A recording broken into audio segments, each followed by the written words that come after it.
dense vegetation, the horrors of biting insects and venomous snakes make the jungle the ideal place to build a prison. 100 years ago, in this part of the Costa Rican rainforest, the authorities built a penal colony, capitalizing on the inmates' fear and loathing for the jungle.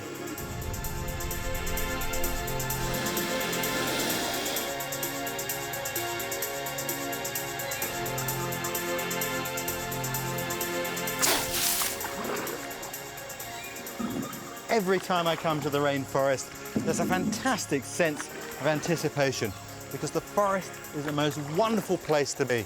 When I get in there, I really feel alive.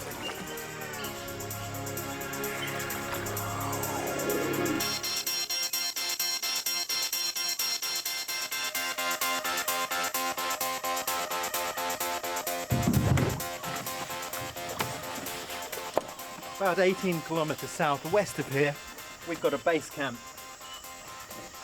That's what I'm heading for. But in this terrain, travel isn't going to be easy. I reckon it's going to take the best part of 2 days to get there.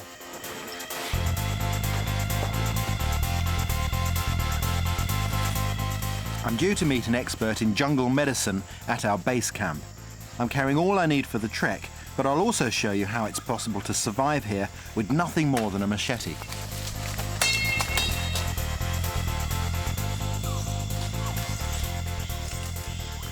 The diversity of life here never ceases to amaze me.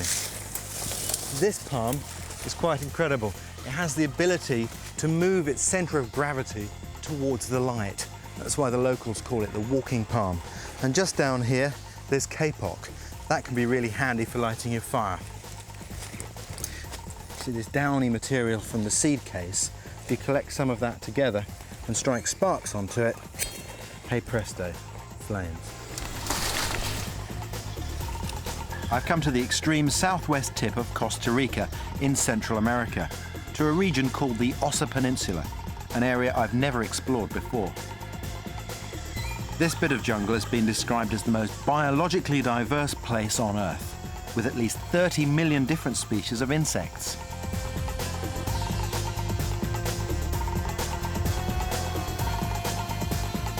I know the name of every type of tree in Britain, but I give up here. There are just too many to count.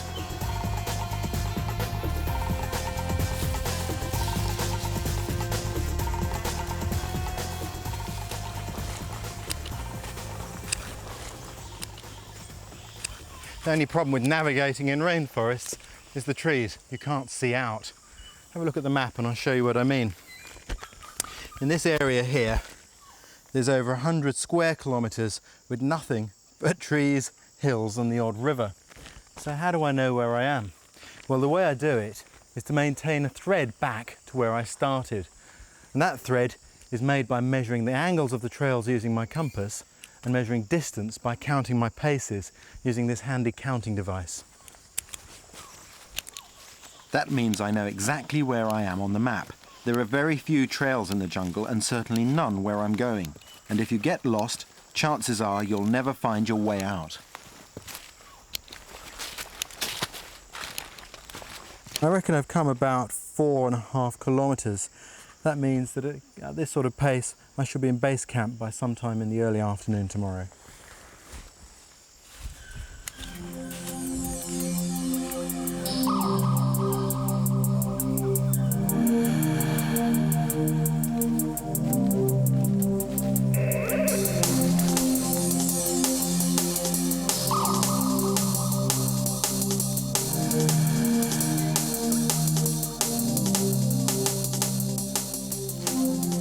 Jungle hiking is hot, sticky work, and it's hardly surprising. Today the temperature's in the upper 80s and there's 90% humidity.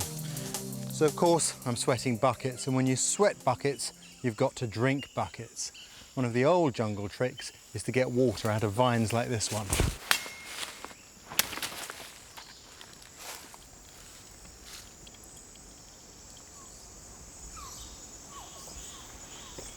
Lovely.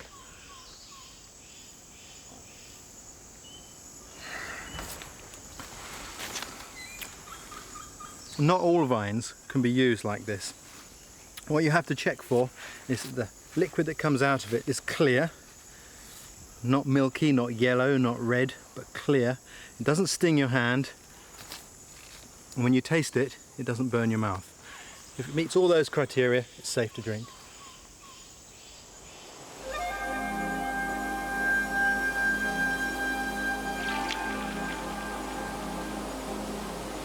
Heat exhaustion can be a killer in the jungle. It's so hot and steamy that your sweat doesn't evaporate, so your body temperature can go haywire. That's why I take every opportunity to cool down.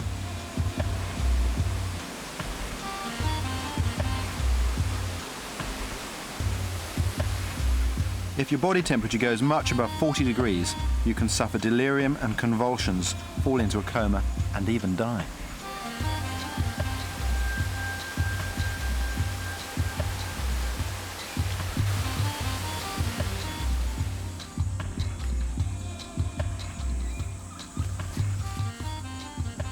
In jungle survival, food isn't a big priority. As long as you've got water, you can live 3 weeks without food, though I'll eat anything I can get my hands on. This is the heart of palm. You keep peeling it down through the woody layers to the tender core, which is absolutely delicious. And you eat your way back, when you find a woody bit, you peel it down again and eat the soft inner parts. Lovely.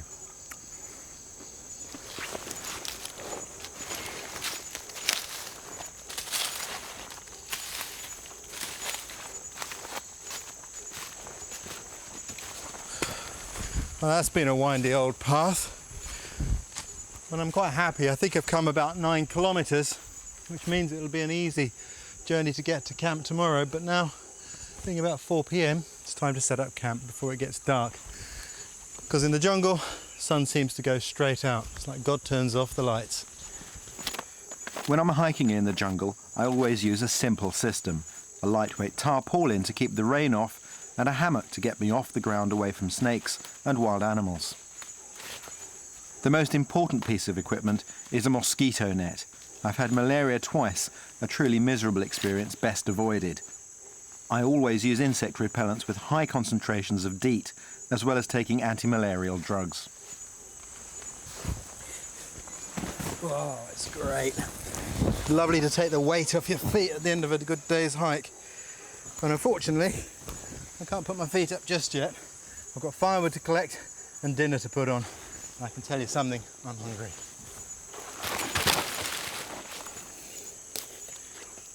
Wood in the rainforest is often wet, so finding dry tinder can be very difficult indeed. So what I do is I always carry a little bag like this with me in the rainforest. And in here, I've got a lighter and some little bits of rubber tire cut into thin strips. Doesn't matter if that gets wet, and that'll burn really well to start my fire off.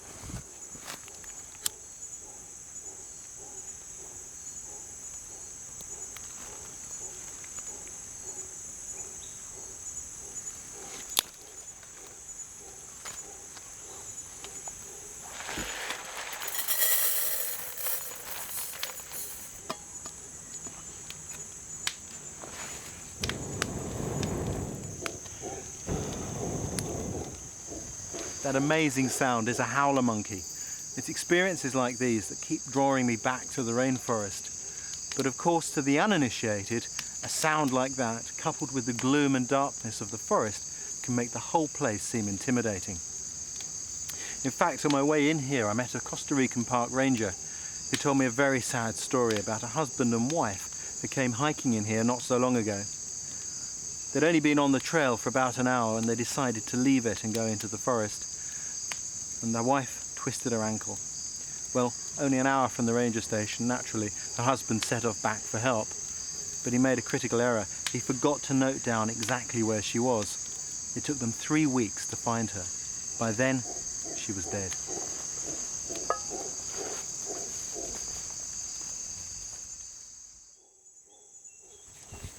It's about 6 o'clock in the morning and the sun is already hot enough to start making me sweat. But it's great to wake up in the jungle. You feel fresh and alive and everything around you is just buzzing with activity. It's also good to use a camp like this because it's very easy to put up and to strike.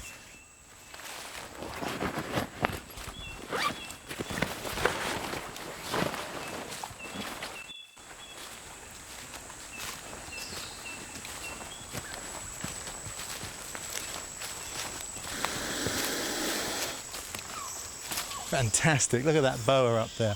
Now that's a constricting snake. He's not going to give me a poisonous bite. Mind you, there are plenty of other snakes around here you've got to be mighty careful of, particularly in amongst the leaf litter. That's where the deadly fer de lance likes to hide. That's the one the locals fear most. So whenever I'm stepping around logs, I step on them, not over them, just in case he's just underneath.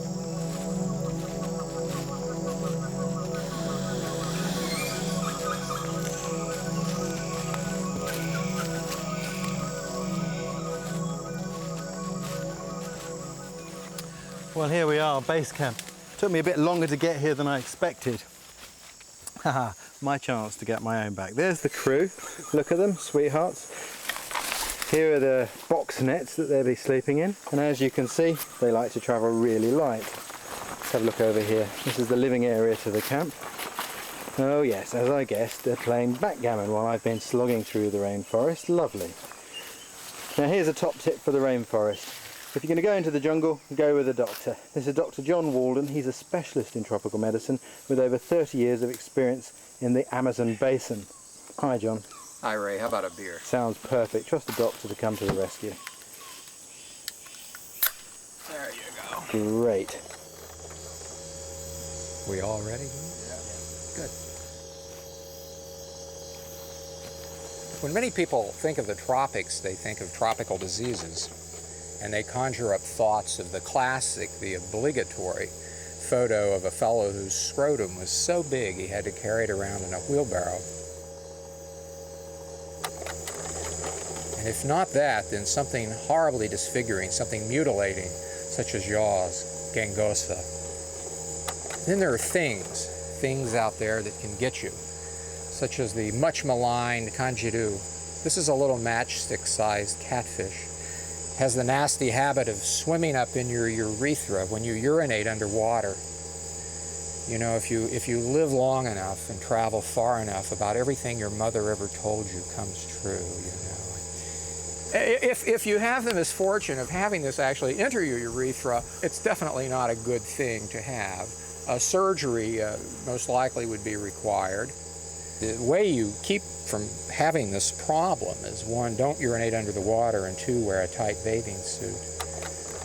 You have a number of really aggressive spiders in the American tropics, such as the banana spider. That's actually my foot and the spider that bit me. I did a very foolish thing, and I didn't shake out my boots. And I stuck my foot in, and that's what was waiting for me. And the most exquisite pain I've ever had in my life. I've actually passed 2 kidney stones in my life. This was infinitely worse than that. I had a sensation in my left cheek as though it felt like when someone does that to you. But it was almost as though I had walked into a spider web or hair. Some of my hair was onto my face, and I kept brushing it away, you see. The venom was doing this. But by the next morning, I actually was fine and trekked for 12 hours the next day. So, by far the most important disease in the tropical world, by far, is malaria. This is a little Chachi Indian girl who's in a coma. She has cerebral malaria, and the child is near death. As I recall, the good news on this is that through intravenous therapy, she actually lived. Malaria can look very much like the flu.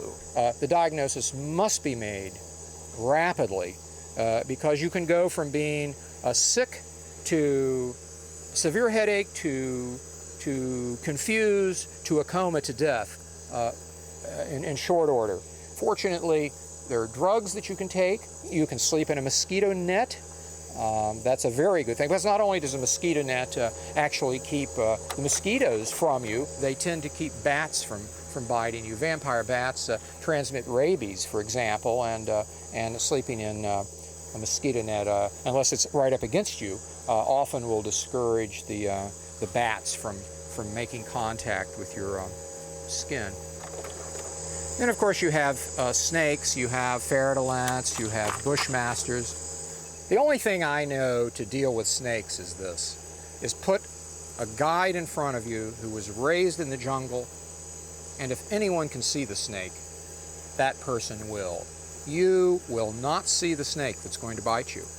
As far as treatment, if you can get out and get to some place where they can give you appropriate high doses of antivenom, then that is what must be done. Well, we've seen a number of health problems that really, if you were the sort of person that wanted to dwell on these, you know, it sort of ruin your day. So there we go. Fantastic. Thank you. Yes. Well, with all this base camp equipment, we could quite happily live in the jungle for months. But imagine the nightmare scenario of losing a rucksack, perhaps while crossing a stream, a situation that happens just too frequently. How could I cope with only the things I had about my person?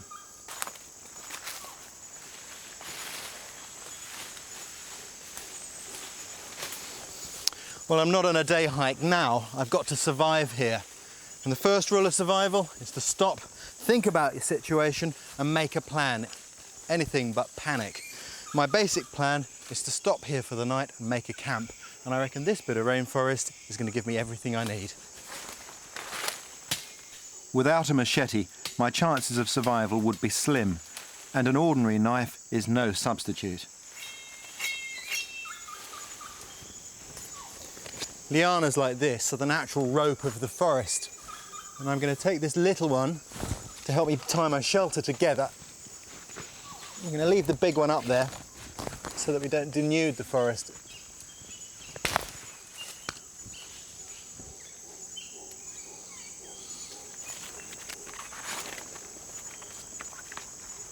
The shelter I'm building works just like my tarp and hammock, with the bed to keep me off of the ground away from the creepy crawlies and a big roof to keep the rain off. And I'm making that with this simple lattice work of poles and cross members made from lianas. These are fantastic materials, but they're so flexible I've been able to use ordinary conventional knots, starting with a timber hitch and finishing here with a round turn and 2 half hitches.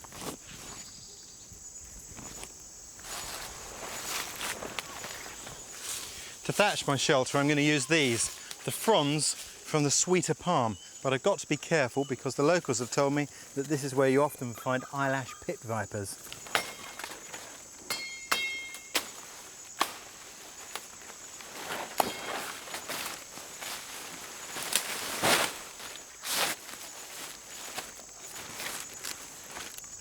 The reason I put the 2 layers of liana on is so that I can lock these palm fronds in place with their stem like that.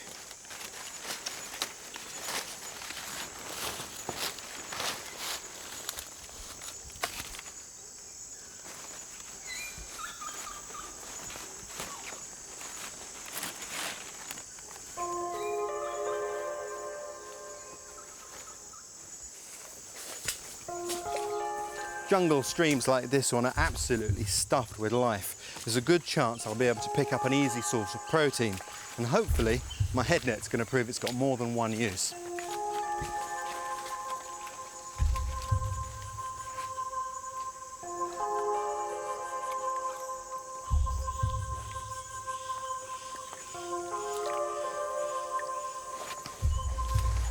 There we go, that's the sort of thing I'm after, freshwater crayfish and freshwater shrimp. Now they may look small, but survivors can't be choosers.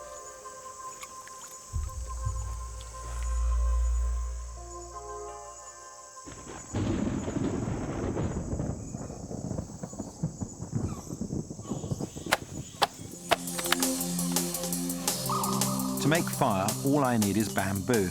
The bamboo fire saw was first taught to me by a US Army instructor, and it's one of the best tropical survival skills I know. The friction from the sharp edge of the bamboo is all that's needed to ignite the bamboo shavings.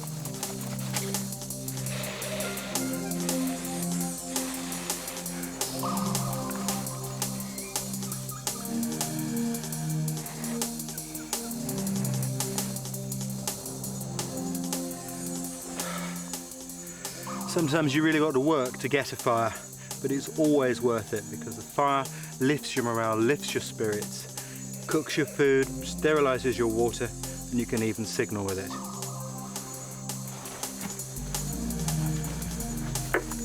Here's my cooking pot.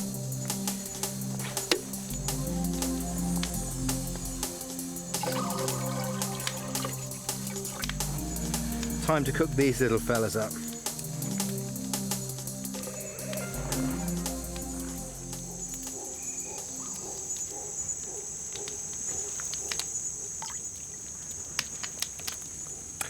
One of the most amazing stories of jungle survival that I know is of a man called Jim Bradley, who during the Second World War was imprisoned on the Thailand to Burma railway.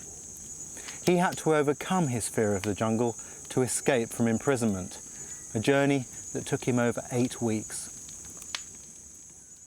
I was at one of the worst camps on the railway. We had tremendous deaths through cholera, dysentery, malaria. 1,600 of us walked in, and within 3 months, 1,200 were dead.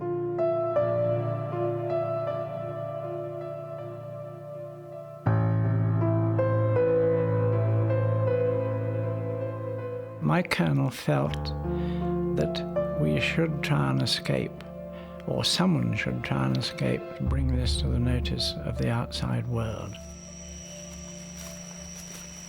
We had to succeed because death was the penalty for anyone escaping. Jim and his fellow escapees had managed to get hold of 3 machetes, several pounds of rice, and a few tins of sardines. Jim had always planned to escape and had managed to hide a compass from the Japanese prison guards.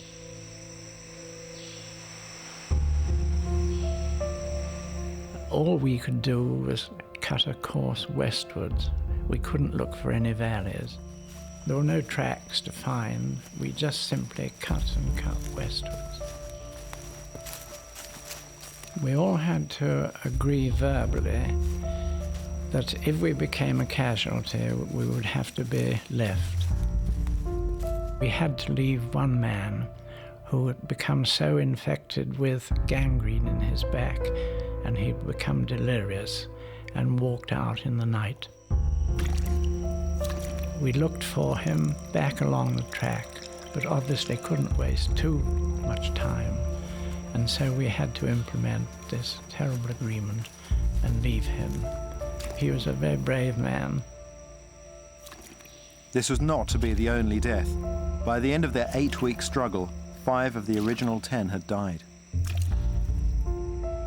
I really remember the absolute moisture, wetness, dampness and darkness, with very little hope of ever coming out of it.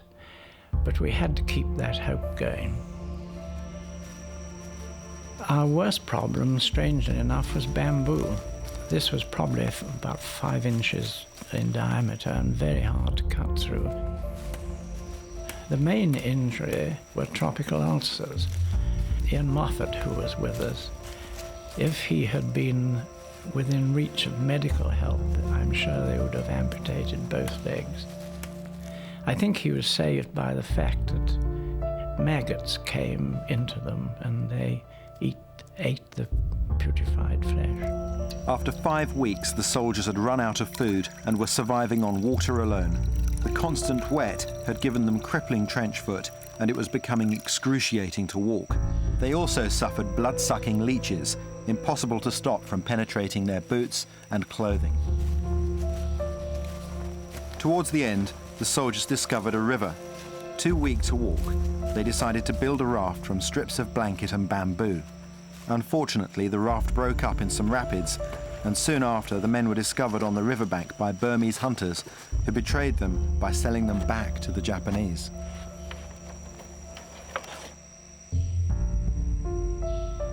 At the end, we felt we'd spent 8 weeks of really extreme hardship and lost 5 friends, and now we were back in the hands of the Japanese really in a worse position than we were before we left. Strangely enough, there isn't a day, even after 55 years, that I don't think about it and realize in a way how lucky I was.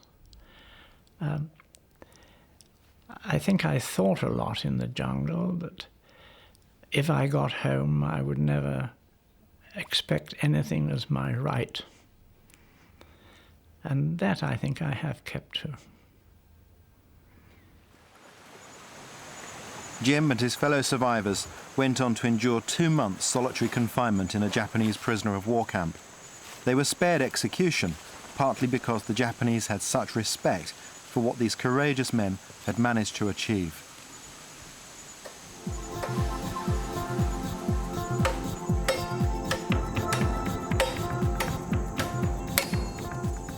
This is the biggest bamboo I've ever worked with. Sometimes it's hard to believe that this is a grass, not a tree.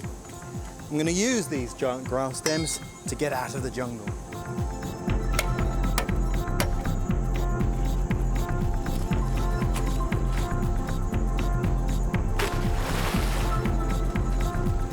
Rivers are the jungle's natural highways, the place you're most likely to come across help. Like Jim Bradley, I'm going to build a raft to get out.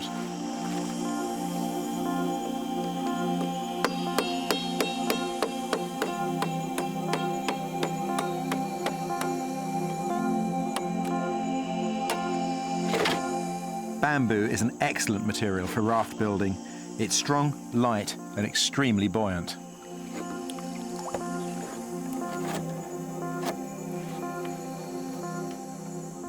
Well, it's the moment of truth. In theory, I should be able to float 100 miles or more on a raft like this. But you know how it is. In practice, things don't always work out that way. Here goes.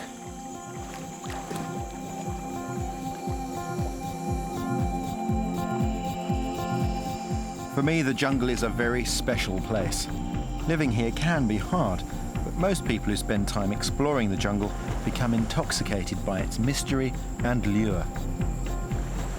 If you know what you're doing, survival needn't be an ordeal.